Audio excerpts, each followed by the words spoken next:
오늘 주신 하나님 말씀은 예레미야 33장 1절에서 13절까지 말씀입니다. 제가 봉독하겠습니다.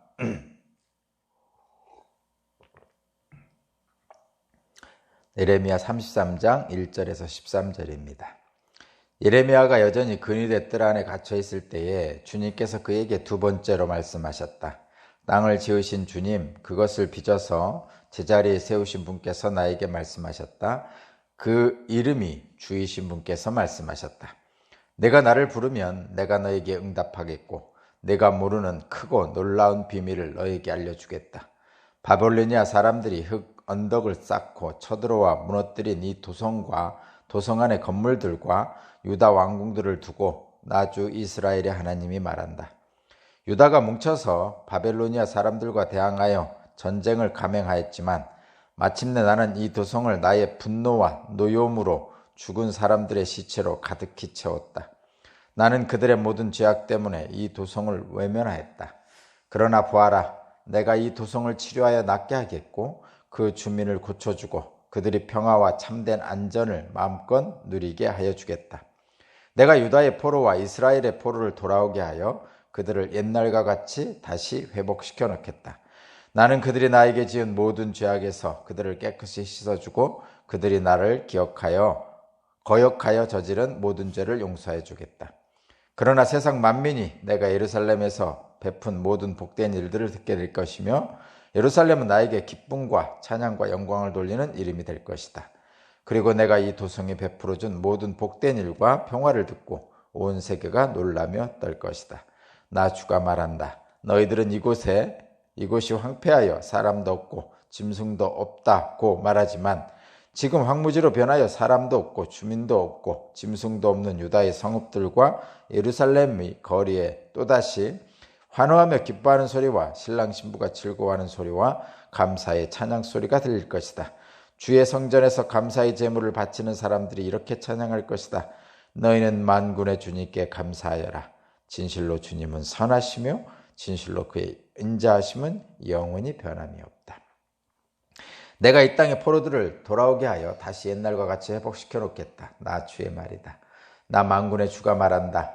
지금은 황폐하여 사람도 없고 짐승까지 없는 이곳과 이 땅의 모든 성읍에 다시 양떼를 이어 쉬게 할 목자들의 초장이 생겨날 것이다. 산간 지역의 성읍들과 평지의 성읍들과 남쪽의 성읍들과 베냐민 땅과 예루살렘의 사방과 유다의 성읍들에서 목자들이 그들이 치는 양을 셀 것이다. 나 주의 말이다. 아멘.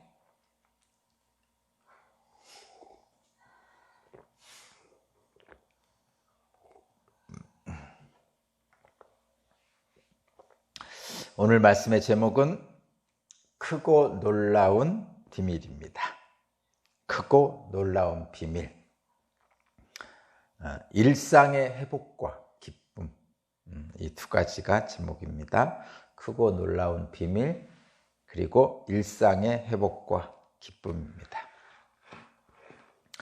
지금 예레미야는 근위대 뜰 안에 갇혀 있습니다. 그때 하나님께 기도하고 있는데 하나님께서 나타나셔서 말씀을 주셨습니다. 하나님께 기도하고 있습니다. 예레미야가 궁중 감옥에 갇혀 있습니다. 3절을 한번 제가 읽어보겠습니다. 땅을 지으신 주님, 그것을 빚어서 제자리에 세우신 분께서 나에게 말씀하셨다. 그 이름이 주이신 분께서 말씀하셨다. 내가 나를 부르면 내가 너에게 응답하겠고 내가 모르는 크고 놀라운 비밀을 너에게 알려주겠다. 아멘. 하나님을 찾으면, 저와 여러분이 하나님을 찾으면 하나님께서 응답하시겠다고 말씀하시죠. 기도하는 거죠. 말하자면 하나님을 찾는다는 것은. 근데 기도라는 게 여러분, 우리가 이제 전형적인 기도는 이렇게 말하자면 무릎 꿇고 두 손 모으고 마음을 탁 다잡아서 이제 눈 감고 이렇게 기도하는 거죠.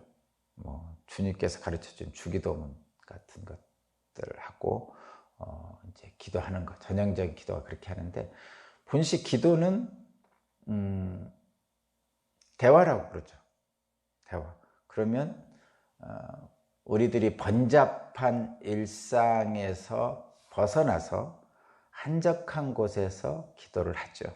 예수께서도 그렇게 하셨고, 그래서 뭐라고 할까, 뭐 골방 기도도 있고 산 기도도 있고 뭐 다양하게 하잖아요.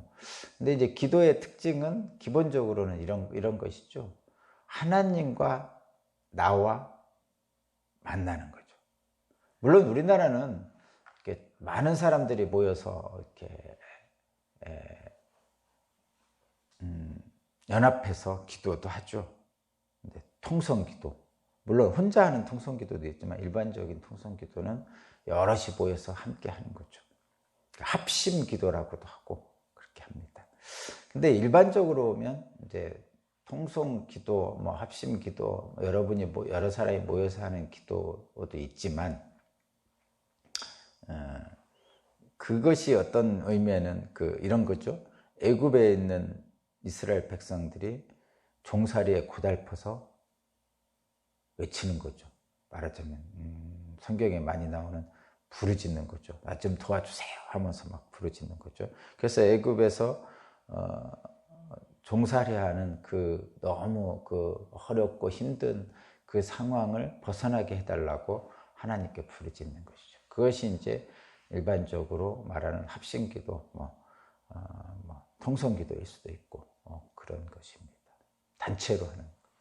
근데 그런 것도 있지만 하나님은 일단은 기본적으로는 우리 개인과 만나 주시는 겁니다. 그래서 기도는 골방 기도를 한다고 그러고 산에 가서 혼자 기도하고 뭐 이렇게 하는 것이죠. 이제 혼자 기도하면서도 통성으로 하는 경우도 있고 그렇습니다. 그러나 가장 기본적인 것은 이런 거, 하나님과의 대화입니다. 대화는 큰 소리로 할 수도 있죠. 그죠? 근데 대화는 소근소근 할 수도 있는 거죠. 대화라는 거. 그죠? 그리고 하나님과의 대화는 우리 인간이 할 수 있는 모든 수단을 동원해서 다 대화를 합니다. 그러나 하나님은 그 어떤 수단을 사용하셔도 다 들으시죠.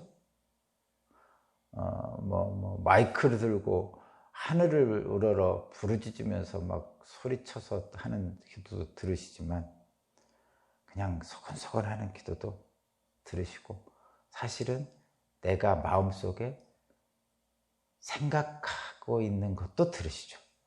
그러니까 그래서 기도는 기본적으로 하나님과 대화인데, 하나님은 우리 인간이 할 수 있는 모든 수단을 다 받아주신다는 겁니다. 첫 번째가 그런 것이고, 그래서 가장 기본적인 것은 하나님과의 대화다. 근데 그 대화는 나와 하나님의 단독자라고 표현을 씁니다. 홀로 만나는 대화입니다. 기본적으로. 이제 통성기도하고 합심기도하고 이런 것은 애굽의 백성들이 부르짖음, 고통 속에, 고난 속에 있는 처절한 부르짖음을 보통 얘기하지만, 기본적인 기도는 그걸 하나님이 이제 들으셨다고 그러잖아요. 근데 기본적인, 우리들이 알고 있는 기본적인 기도는 나와 하나님 간의 단독적인 만남이죠. 대화고. 그렇습니다. 근데 이제 이런 것도 있죠. 기도는 내가 원하는 것을 얻어내는 과정이라고 생각하는 분들이 좀 있는데, 이거 아니죠. 아까도 말씀드렸죠. 하나님과의 대화잖아요. 대화는 내가 원하는 것을 얻어내고자만 하는 건 아니죠. 내가 원하는 것을 얻어내는 과정은 그건 협상이죠. 협상. 그죠? 내가 원하는 것을 얻어내는 과정이다 라고 생각하면 그건 협상이지 대화가 아니죠. 대화라는 것은 에덴 동산에서 아담이 하나님과 거닐었다고 그러잖아요. 거닌다는 얘기는 우리가 가장 간단하게 보면 산책한다는 얘기죠. 그러니까 산책하면서 물론 그 기업인들은 산책하면서 또는 골프 치면서 협상을 한다고 그러는데, 거래 협상한다고 그러는데, 보통은 어떻게 하죠? 여러분들 엄마와 아들이 산책하면서, 부부가 산책하면서, 연인이 산책하면서 그렇게 하는 거죠. 그게 거닌다는 의미거든요. 그런 의미 속에서 서로 사랑을 나누는 거죠. 부모 자식 간에, 연인 간에, 또는 형제 간에. 근데 이제 그 기도를 내가 원하는 것을 얻는 과정으로 하면 하나님이 부담스럽겠죠.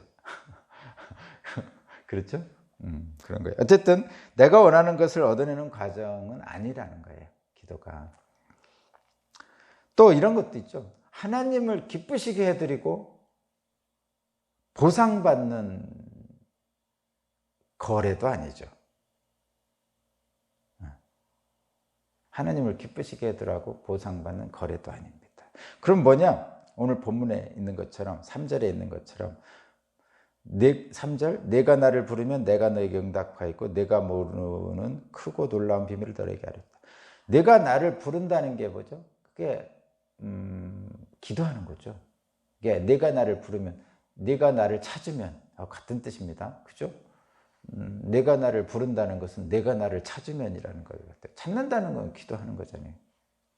그러면 하나님께서 우리가 잘 알지 못하는 크고 놀라운 비밀을 알려주시겠다는 거죠.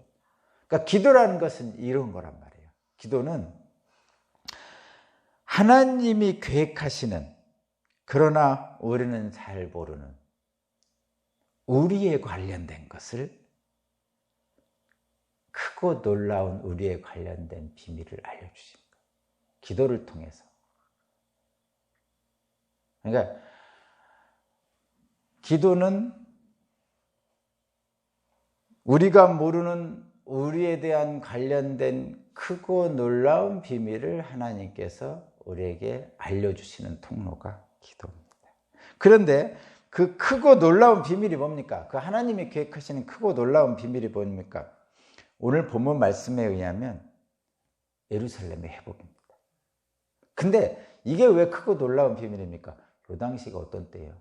예루살렘이 황폐해졌고 바벨론 포로로 끌려가 있는 상태고 절망과 좌절 속에서 헤매고 있는 때입니다. 그런데 이때 예레미야를 통해서 하나님께서 크고 놀라운 비밀을 말씀하시는데, 그게 뭐냐? 예루살렘이 회복될 것이다. 포로에서 돌아올 것이다. 우리와 관련된 건데 우리가 모르고 있는 크고 놀라운 비밀을 하나님이 알려주시는 거죠. 일상의 회복과 그 안에서 누리는 평화와 기쁨을 알려주시는 거예요. 지금 힘들고 어려운데 일상의 회복을 통해서 그 안에서 누리는 평화와 기쁨을 알려주는 거죠. 그러니까 거듭 얘기하지만 지금 이 순간은 뭐냐면 이스라엘의 백성의 모든 죄악으로 인해서 황폐해진 예루살렘을 회복시키겠다는 거예요. 10절, 11절을 한번 보세요. 10절, 11절. 지금 상태가 이런 건데 10절, 11절. 나 주가 말한다. 너희들은 이곳이 황폐하여 사람도 없고 짐승도 없다고 말하지만 지금 황무지로 변하여 사람도 없고 주님도 없고 짐승도 없는 유다의 성읍들과 예루살렘의 거리에 또다시 환호하며 기뻐하는 소리와 신랑 신부가 즐거워하는 소리와 감사의 찬양 소리가 들릴 것이다. 주의 성전에서 감사의 제물을 바치는 사람들이 이렇게 찬양할 것이다. 너희는 만군의 주님께 감사하리라. 진실로 주님은 선하시며 진실로 그의 인자심이 영원하여 변함없다. 신랑 신부가 즐거워하는 소리와 감사하는 소리가 들리는 것, 일상이죠. 부모가 자녀를 낳고 서로 사랑하는 사람들이 결혼식을 하고 우리들의 평상시 일상이죠. 그 일상이 회복되고 그 안에서 누리는 평화와 기쁨이 올 것이다 라고 말씀하시는 거죠.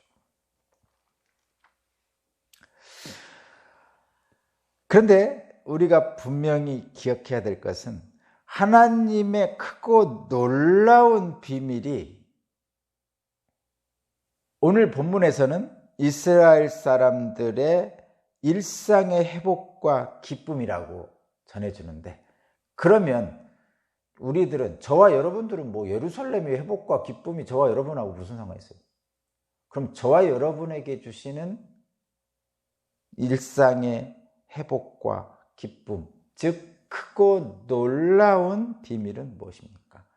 12절 13절에서 그 예시를 주어주고 있어요. 12절 13절, 나 만군의 주가 말한다. 지금은 황폐하여 사람도 없고 짐승까지도 없는 이곳과 이 땅의 모든 성읍들에서 다시 양떼를 이어 쉬게 할 목자들의 초장이 생겨날 것이다. 모든 지역에 13절 마지막, 목자들이 그들이 치는 양을 셀 것이다. 나 주의 말이다. 무엇이 연상됩니까? 목자와 양들을 위한 푸른 초장이 연상되죠. 그리고 이것은 예수님이죠. 양들을 업고 안고 계시는 예수님이 생각나시죠. 그러면 하나님의 크고 놀라운 비밀, 저와 여러분에게 주시는 하나님의 크고 놀라운 비밀의 최종적인 것은 바로 예수 그리스도를 통한 평화의 나라입니다. 평화의 나라입니다.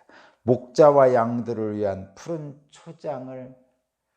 초장이 바로 하나님 나라고, 그곳에서의 저와 여러분들의 일상이 하나님께 감사와 찬양이 넘쳐나는 거고, 에덴 동산, 새 에덴 동산, 하나님 나라입니다.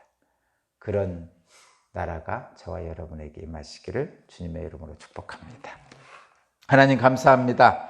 황폐한 예루살렘에 다시 일상이 회복되게 하신 하나님, 코로나19로 인해서 깨어진 우리의 일상을 회복하게 하옵소서.